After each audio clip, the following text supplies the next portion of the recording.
Amazon पर सामान बेचकर कमाई करना, आज का हमारा विषय यही है।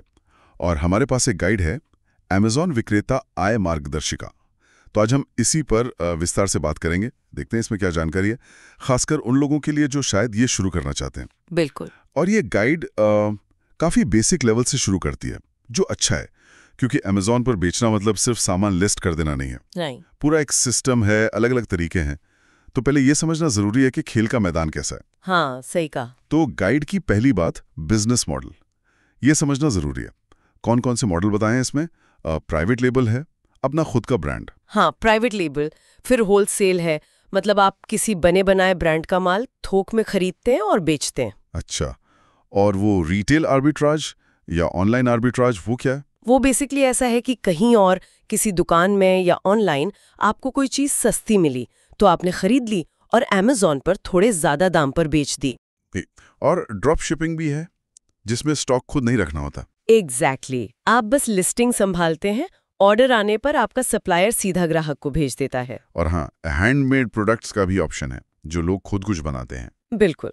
और इन सब मॉडल्स के साथ एक और बड़ा फैसला लेना होता है, FBA या FBM। FBA मतलब फुलफिल्ड बाय अमेज़न। हाँ, जिसमें अमेज़न आपके लिए स्टोरेज, पैकिंग, शिपिंग, यहाँ तक कि कस्टमर सर्विस का भी कुछ हिस्सा संभालता है। और FBM हुआ फुलफिल्ड बाय मर्चेंट, मतलब ये सब खुद करना है। जी। अब FBA सुनने में आसान लगता है, पर उसकी फीस होती है। FBM में कंट्रोल ज्यादा है, पर मेहनत और जिम्मेदारी भी। तो ये चुनाव आपकी लागत और आप कितना टाइम दे सकते हैं उस पर बहुत निर्भर करता है। ये तो शुरू में ही सोचने वाली बात है। चलो, मॉडल चुन लिया, FBA FBM सोच लिया, अगला स्टेप अकाउंट बनाना। हाँ, sellercentral.amazon.in पर जाना होता है, या जो भी आपकी कंट्री का वर्जन है। और दो तरह के अकाउंट होते हैं शायद, इंडिविजुअल और प्रोफेशनल। हाँ, इंडिविजुअल में आप हर आइटम बिकने पर फीस देते हैं। प्रोफेशनल में एक मंथली फीस होती है, लेकिन उसमें आपको ज्यादा फीचर्स और टूल्स मिलते हैं। अच्छा, और डॉक्यूमेंट्स क्या चाहिए? PAN card, bank details? हाँ, PAN, bank account, address proof, और अगर जरूरत है तो GST नंबर भी। ये सेटअप वाला पार्ट तो काफी सीधा है वैसे। सही कहा। लेकिन अब आता है मेरे ख्याल से सबसे अहम हिस्सा, क्या बेचें?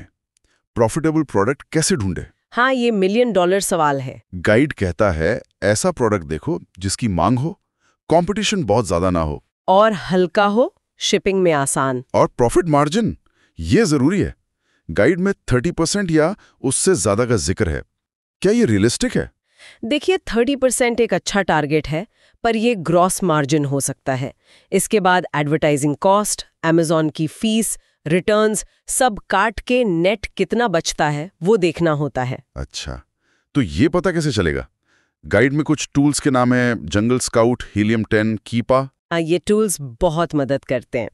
ये आपको अंदाजा नहीं बल्कि डेटा देते हैं, महीने की अनुमानित बिक्री कितनी है, कितने सेलर हैं, कीमत का ट्रेंड क्या है। मतलब ये सिर्फ गैसवर्क नहीं है? नहीं, बिल्कुल नहीं। प्रोडक्ट रिसर्च अमेज़न बिजनेस की नींव है।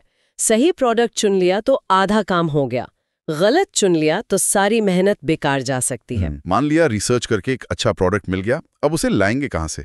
सोर्सिंग। हाँ, अगर आप आर्बिट्राज कर रहे हैं तो लोकल मार्केट या ऑनलाइन स्टोर से।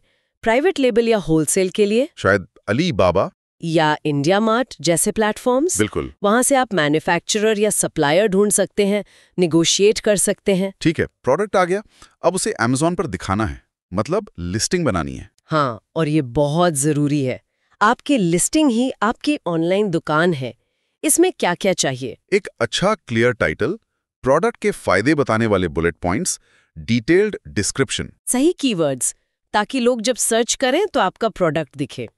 यहाँ भी हीलियम 10 जैसे टूल काम आते हैं कीवर्ड रिसर्च के लिए। और तस्वीरें, गाइड कहता है साफ हाई रेजोल्यूशन तस्वीरें होनी चाहिए। बिल्कुल। सोचिए, अगर तस्वीर धुंधली हो या प्रोडक्ट ठीक से दिखे ही नहीं तो कोई क्यों खरीदेगा? अच्छी तस्वीरें कन्वर्जन बढ़ाती हैं। ठीक है, लिस्टिंग तैयार, अब बस इंतजार करें कि बिक्री हो। नहीं, अब आता है लॉन्च और प्रमोशन का फेज। शुरू में बिक्री लाने के लिए आपको थोड़ी मेहनत करनी होगी। जैसे अमेज़न के विज्ञापन, PPC। हाँ, पेपर क्लिक विज्ञापन एक तरीका है। आप अमेज़न को पैसे देते हैं ताकि आपका प्रोडक्ट सर्च रिजल्ट्स में ऊपर दिखे। और कूपन या डील्स देना भी। हाँ, वो भी ग्राहकों को आकर्षित करने का अच्छा तरीका है। और रिव्यूज बहुत मायने रखते हैं। गाइड कहता है रिव्यूज को प्रोत्साहित करे, पर Amazon की पॉलिसी के अंदर रहकर। एग्जैक्टली फेक रिव्यूज या गलत तरीकों से बचना है। Amazon इस पर सख्त है। तो ये लॉन्च हो गया। इसके बाद क्या? इसके बाद है ऑप्टिमाइजेशन और स्केलिंग। ये एक लगातार चलने वाला प्रोसेस है। मतलब अपनी सेल्स, अपने प्रॉफिट मार्जिन पर नजर रखना, देखना कि विज्ञापन कैसा परफॉर्म कर रहे हैं, क्या लिस्टिंग में कुछ सुधार की जरूरत है। अच्छा, मतलब डेटा देखते रहना और उसके हिसाब से बदलाव करते रहना। बिल्कुल। जो काम कर रहा है उसे और बेहतर करना, शायद नए प्रोडक्ट्स ऐड करना, विज्ञापनों का बजट एडजस्ट करना, ये सब। ये तो काफी काम है। तो बातें मुद्दे की बात पर कमाई। गाइड में लिखा है कुछ लोग 10,000 रुपए महीना कमाते हैं, कुछ 1 लाख रुपए, कुछ 10 लाख रुपए या उससे भी ज्यादा। ये रेंज तो बहुत बड़ी है। हाँ, और ये रेंज सच है, क्योंकि ये पूरी तरह इस पर निर्भर करता है कि आपने ये सारे स्टेप्स कितने अच्छे से किए हैं। आपका प्रोडक्ट कैसा है, आपकी मार्केटिंग कितनी असरदार है, आप कितने लगातार मेहनत कर रहे हैं। और वो बोनस टिप्स में ग्राहक सेवा की बात थी। मॉडल समझो, फिर अच्छा प्रोडक्ट ढूंढो, अकाउंट बनाओ, बढ़िया लिस्टिंग तैयार करो, उसे प्रमोट करो और फिर लगातार उसे बेहतर बनाते जाओ। हाँ, ये एक सिस्टमैटिक तरीका लगता है। आसान नहीं है, पर एक रास्ता दिखता है। बिल्कुल, एक व्यवस्थित प्रक्रिया। और अंत में एक सोचने वाली बात छोड़ जाते हैं। ओके। Amazon पर सिर्फ किसी और का सामान बेचना या रीसेल करना एक बात है, लेकिन क्या अपना खुद का पहचाना जाने वाला एक ब्रांड बनाना, चाहे वो छोटा ही क्यों ना हो, क्या वो लंबे समय में ज्यादा वैल्यू दे सकता है? इस पर सोचना चाहिए।